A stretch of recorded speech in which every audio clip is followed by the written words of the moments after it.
else. So that's why I'm thankful that our athletic director, everybody, make sure that we got a statement put out because they want us to move on and get ready for our next opponent.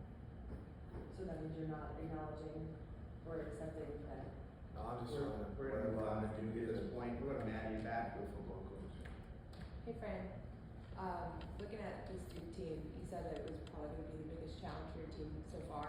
What is it about, the Blue Devils coming off a big win this weekend that makes them so challenging, especially it being a sold-out home game this week? I just think they're highly intelligent athletes that love to compete. Their coaches created a really good culture there. They won last 9 games last year. This is his second time as a head football coach. He's been in DC all over. He has a really good offensive coordinator who was at SMU and done a real good job there when he was there. Now he's done a good job there. Special teams coordinator who was just a prominent high school football coach who knows the game of ball. So I understand. I just know who we're going up against and the type of guys they are, right? And how they love the game of football. And, it's sort of a rival football game too, right? It's an ACC game, opportunity to be able to compete to get to a conference championship. And anytime you see anything with Duke and Syracuse get an opportunity to compete against each other, whether it's soccer, basketball, football, whatever it may be, track, whatever we're going against them, it's always got to be a little bit of rivalry there. Now that Ricky's the starting quarterback, to have kind of a crowd support behind him, how big is that to be able to have, his first game as a starter here at Syracuse be a sold-out home game? It's fun. It's gonna be fun. I think he's been in it, right? Played at LSU, so he understands that. He understands and knows what that looks like. He shadowed Jaden Daniels, shadowed Myers, he shadowed 2 really good quarterbacks, so he understands that. And he got a chance to see Kyle here last year. Over the last 4 weeks, he's been able to be right behind Steve and handle that also. So I think there's no better place for him to be but to be here. And most importantly, he got my support. Right, he's number 2 in command right now. I believe in him 100%. I'm very thankful that he gets an opportunity to play. Happy that it's him. I'm sad that Steve had to go, but I'm very thankful and I'm so supportive. I think our whole staff, the entire building, everybody's comfortable. We know who Steve is and we know what he's about. Right, when someone works really, really hard, it's like, all right, let's go. What an 8 right in front.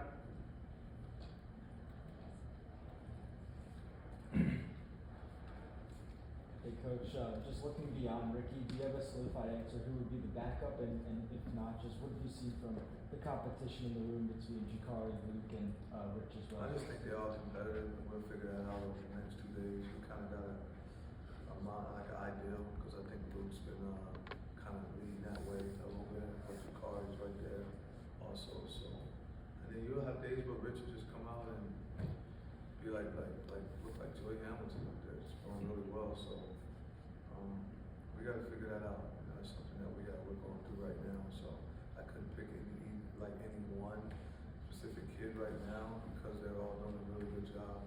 But what I do know is they're all tough and will compete, and Coach Nunn's get them ready to be able to see what we've got. Yeah, and then just looking at Steve, obviously, I'm sure he's going to be dealing with recovery and stuff like that. But how do you think his presence can kind of act as somewhat of a additional coach or quarterback's coach, being in that room with the younger guys and then Ricky as well, especially? We're gonna do what you said. We're gonna do that. That was our mindset already, to keep him around. He'll be everywhere. He'll go everywhere. He'll be at practice every day. The only day he's gonna miss is the day, and as long as they have enough. Outside of that, he's at every practice. He's in every meeting. He's still gonna play him because I think the best teacher for him, for Ricky, is going to be Steve. Just like Nuns does an amazing job, but there's nothing like having a guy who's your peer that understands and sees what you've seen and you can talk to him and do it. So he'll be the biggest help and the type of guy he is with his heart. He's going to do everything he can to make sure that Ricky succeeds. Welcome to Third Row WAR. So Coach Ewan and Coach Diaz nearly crossed paths back in 2019. Say that again? Coach Diaz and you nearly crossed paths back in 2019. He took the Temple job and was offered Miami, took it, and then you of course ended up being on Rod Carey's staff that season. So there's sort of some connective tissue there. Do you have very much background with Coach Diaz? What's your, you know, yeah, like what's your like sort of relationship like with him? We cool. Like, you know, I could always call him and talk to him. We see each other. You know, we just sit down. We had the ACC head coaches meetings. I'm gonna go sit with him, stuff like that, and we'll talk to each other. There's a mutual level of respect. He decided to hire me there. He left. For me, I wanted to stay in my area at the moment. So we good. Like, he's a good guy. You know what I'm saying? I think he's a great man. My kids got to know each other a little bit real quick. My wife and his wife know each other well, so like, you know, I got respect for him. I like him a lot. You said unfortunately I had to stay at Temple. I would look at that as unfortunately that was a good deal. Getting a chance to work under Rod Carey, so I got to learn a lot from him when I stayed up there. And that's kind of how I am where I'm at now because of Rod being the kind guy who wanted to keep me on the staff once he got there. Or Javon in the end? Fran, is there a plan for Steve once he's physically able to still travel with you guys for away games and kind of, as Aiden said, kind of help Ricky and the guys once he's able to start traveling? I mean, let me answer this the right way. Yeah, we have a detailed plan for him after he comes back. I want to make sure that he's going to be like a quarterback coach because he'll be right there next to Ricky because if he can make sure that Ricky, he's the number one guy that Ricky's going to feel confident listening to because it'll be one of his peers that are doing it. And he's already seen him do it. And I believe that us having this plan, him traveling, him being everywhere, him doing everything, he just can't play. It'll help him mentally because the first and foremost, the number one thing that's important right now is Steve and Joey's mental. We got to make sure that mentally he stays focused and locked in. It's hard for anyone to go from here and just feel like you're here, even though he's going to be the higher because he's actually going to have more wisdom and understanding. But just the feeling of that is hard for a young man to go through at 21 years old. So we got a full plan from mental health to him getting back on the field, to rehab, to just being around the guys, to doing everything.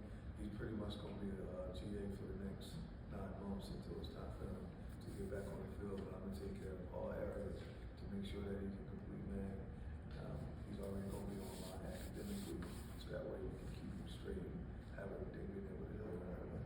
Does that answer your question?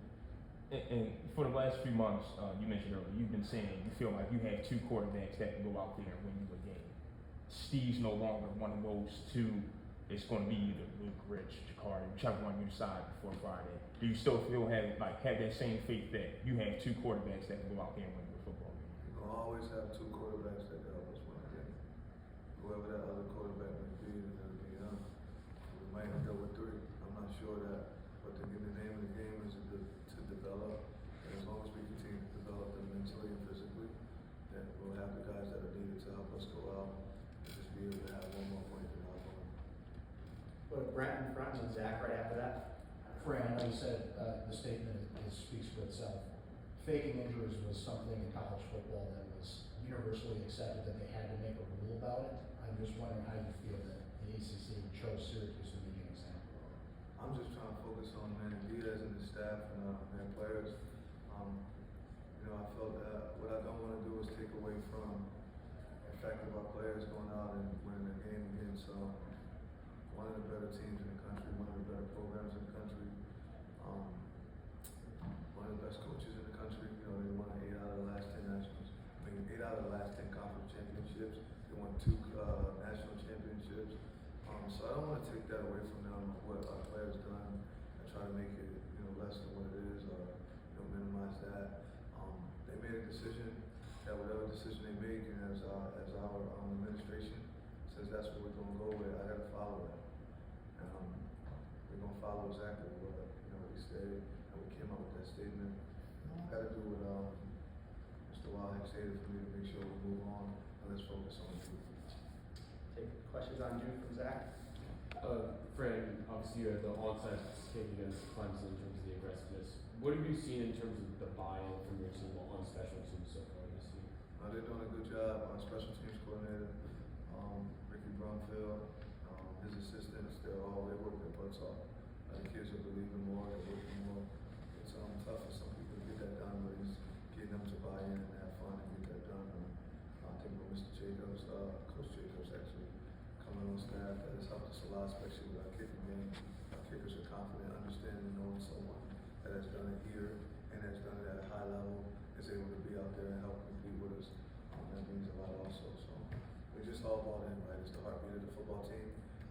gotta keep getting better at it though. We all made a valid agreement this morning that we was gonna make that be, we gotta step that up a little bit more. I think that, dude, special teams is really good, really good. And you talked about, in terms of last week, you said Clemson, one of the best defensive lines in the country. Yeah. How do you think your group sort of has been gelling in terms of the offensive line for you guys? How do you think they performed last week, and how do you think they've kind of grown throughout the year? I think they're getting better every week. I think last week was a great job. But honestly, we gotta move on. Like Duke is waiting, and they want us to keep learning about that. They want us to focus on that. We gotta focus on Duke. They come here to play. They probably got the better quarterback in the country, right? One of the best in the country. So there's a lot of work that we gotta make sure we do on the defensive side of the ball to be able to stop these guys. They're a high-power offense. They got a quarterback that can throw and run, and so we got our hands full, and they come to our place. Take two more, one question each from Cooper and then Dan finish. Fran, how have you seen your young cornerbacks mature through 4 weeks so far? Guys like Demetrius, Raheem Long, and Davian Kerr, just with a lot of responsibility in your secondary, how do you feel like they've matured with that responsibility? Well, BJ plays safety. The young corner is Demetrius, and then it'd be Chris, right? Davian Kerr goes in, he plays corner, and he plays. Met young secondary guys. Young secondary, Yeah. I got you. I think they're doing a good job. They're getting better, right? We got a long way to go from what we want it to look like, what we all envision it looking like. But I think every week they're getting better, and I'm proud of them. I'm happy for them. I want them to play better this week than they played last week, and I want them to continue to get better. I want them to do better in the classroom this week than they did last week. Everything's a constant rise, right? We can't stay the same. The standard's consistently rising.